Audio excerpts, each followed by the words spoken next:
This is a 101-year-old bronze 23-pound time capsule that was laid by the founders of the Japanese Church of Christ November 2nd.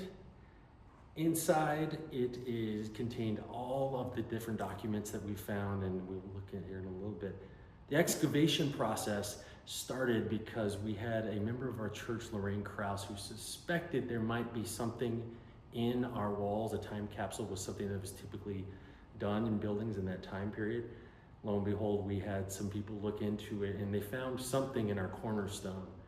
It's a heavy piece, but it was also encased in concrete. We didn't know that. And the excavation took over 40 hours as Alan Shino, one of our members, hammered it out of the concrete and pulled out this 23-pound bronze time capsule.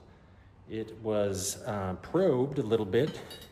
You could see where the drill holes were, where they went in to see what was going on. And in the process, we found this.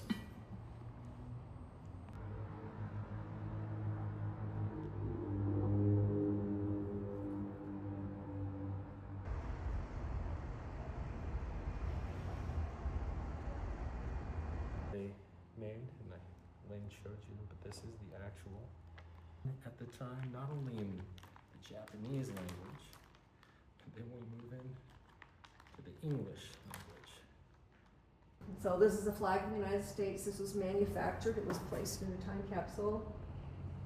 No, there are 48 white stars on that flag. And you see the thoughts, the hopes, and the faith of people from a community over 100 years ago, and how what they hoped for is still continuing to happen in the heart of Salt Lake City, as well as there are things here that they're just got to be incredibly excited to see, as we're a church that continues to exist and maintain its cultural identity, as well as being the foundation of their faith. It's a cornerstone for other people still as we continue to hold worship. And it's never lost on me the fact that I get the privilege and honor to be the pastor of the Japanese Church of Christ, being Andrew Fleishman. And I gotta think that that's something they get a kick out of.